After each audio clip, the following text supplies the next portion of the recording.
Hello everyone and welcome to our channel. आज का जो हमारा टॉपिक है वो है introduction and importance of physics. सबसे पहले मैं आपको ये बताऊं कि हमारी जो फिज़िक्स की वीडियो लेक्चर्स की सीरीज़ है वो आहिस्ता आहिस्ता अभी आने वाली है और उसकी सीरीज़ का ये सबसे पहला लेक्चर है। हमारी जो फिज़िक्स की बेसिस होगी वो प्री मेडिकल की इंट्री टेस्ट पे ही फोकस होगी। हम जो है वो मेट्रिक की फ़िज़िक्स के टॉपिक्स को भी इसमें बेसिस से जाके हम इसको जो है वो लेक्चर बनाएंगे ताकि आपको कोई मुश्किल ना हो। इसके अलावा मैं आपको ये बताऊं कि इसमें हम जो मैथमेटिक्स के पोर्शन हैं जो हमारे पास फिज़िक्स के लिए बहुत ज़रूरी हैं और एंट्री टेस्ट में जो आपके लिए बहुत ज़रूरी हैं वो भी हम इसमें इंक्लूड करते चलेंगे।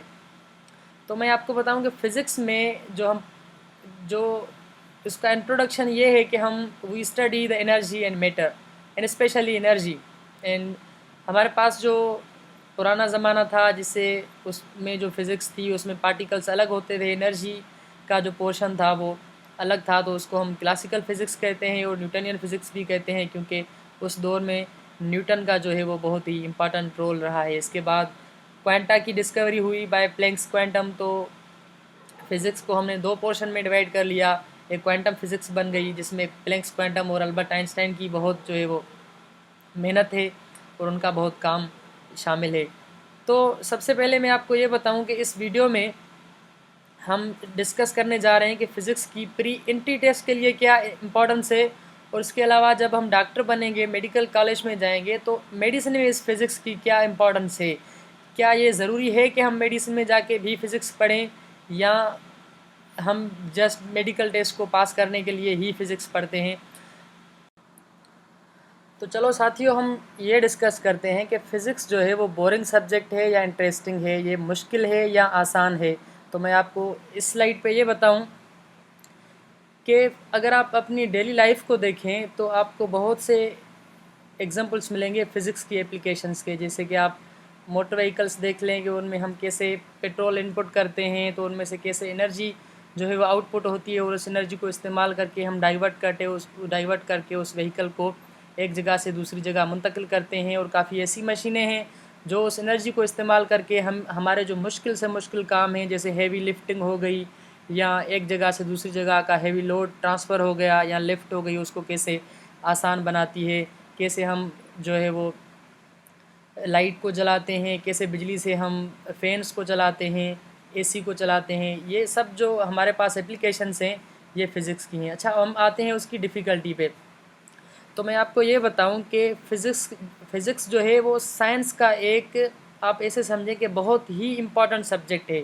तो साइंस के आपके जो बाकी सब्जेक्ट्स हैं केमिस्ट्री, बायो और मैथमेटिक्स, तो उन केमिस्ट्री और बायो को समझने के लिए आपको फ़िज़िक्स का समझना बिल्कुल ज़रूरी है। तो अगर आप फ़िज़िक्स को नहीं समझेंगे तो आपको केमिस्ट्री समझने में मुश्किल होगी, और अगर आपको केमिस्ट्री समझने में मुश्किल हो रही है तो आप यकीन जानें कि आपको पता है कि एंट्री टेस्ट में क्या होने वाला है।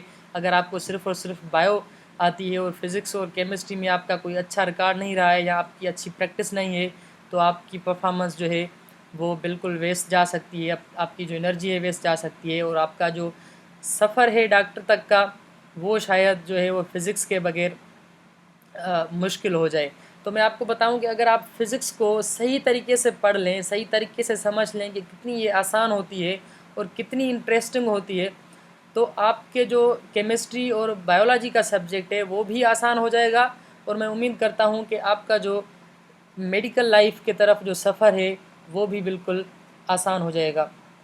हम डिस्कस करते हैं फ़िज़िक्स की इम्पोर्टेंस को। तो ये आप जैसे देख रहे हैं कि कैसे हमारी दुनिया को फ़िज़िक्स ने और मैथमेटिक्स ने बदल के रख दिया।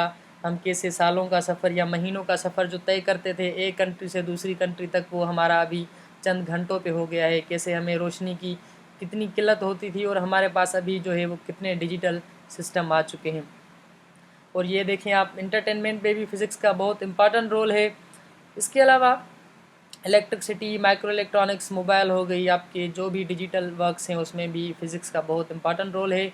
इसके अलावा मैं आपको जो अहम बात है वो बताऊं कि आज के ज़माने में लोग समझते हैं कि जब मैट्रिक के बाद बच्चे डिवाइड हो रहे हैं प्री इंजीनियरिंग में एंड प्री मेडिकल में, तो आप प्री मेडिकल में फ़िज़िक्स को क्यों रख रहे हैं, आप प्री इंजीनियर में रख लें, सिर्फ ये कहते हैं। तो मैं आपको ये बताऊं कि मेडिकल में जब आप आएंगे तो मेडिकल का कोई भी ऐसा जो है वो फील्ड नहीं है जो फिज़िक्स के बगैर चल सके। फिज़िक्स के बगैर जब आप किसी भी फील्ड को बनाएंगे तो वो बिल्कुल नाकारा हो जाएगा, उसका कोई जो है वो काम नहीं बचेगा। ना हम किसी डिज़ीज़ को डायग्नोस कर पाएंगे, ना हम किसी डिज़ीज़ की ख़ास तौर पे ट्रीटमेंट कर पाएंगे। तो आप ये ईसीजी देख लें, इसमें फ़िज़िक्स बहुत ज़रूरी है इसको समझने के लिए। ये ईईजी देख लें, इसके अलावा माइक्रोस्कोप देख लें आप, ये सीटी स्कैन है हमारे पास। तो फ़िज़िक्स में आपको बताऊं, जैसे ही बताया कि मेडिसिन में बहुत इम्पॉर्टेंट है। अगर आपको फ़िज़िक्स का बैकग्राउंड अच्छा है तो आप आगे जब डॉक्टर बनेंगे तो आपको बहुत आसानी होगी। अच्छा, मैं आपको दूसरी जो एंट्री टेस्ट से रिलेटेड इम्पॉर्टेंस है फ़िज़िक्स की वो बताऊं कि केमिस्ट्री में जब आप जाएंगे तो केमिस्ट्री में जो मैं कम से कम 30% टॉपिक्स ऐसे हैं जो बिल्कुल एग्जैक्टली सेम टू फिज़िक्स हैं। वही टॉपिक आपको केमिस्ट्री में मिल रहे हैं, वही टॉपिक आपको फिज़िक्स में मिलेंगे। काफ़ी लॉज आपको जो हैं वो केमिस्ट्री और फिज़िक्स में सेम मिलेंगे, काफ़ी थ्योरी सेम मिलेंगी। एटॉमिक स्ट्रक्चर हो गई, वहीं आपको फिज़िक्स और केमिस्ट्री में सेम है। तो मैं आपको ये बताऊं कि अगर आप कोई भी टॉपिक, कोई भी लॉ फिज़िक्स में पढ़ रहे हैं और केमिस्ट्री में पढ़ रहे हैं तो उसमें डिफरेंस है बहुत। फिज़िक्स का लॉ आप बिल्कुल कंसेप्चुअल तौर पे पढ़ेंगे, बिल्कुल उसको सही समझने में उसमें उसके न्यूमेरिकल्स करके पढ़ेंगे तो वो बिल्कुल आपको याद हो जाएगा, आपके जहन में बैठ जाएगा और कॉन्सेप्चुअलाइज हो जाएगा। तो वो आप केमिस्ट्री में वो टॉपिक बिल्कुल आपके लिए आसान हो जाएगी। तो केमिस्ट्री को समझने में भी जो हमारे पास फिज़िक्स का रोल है वो बहुत ही इम्पॉर्टेंट रोल है।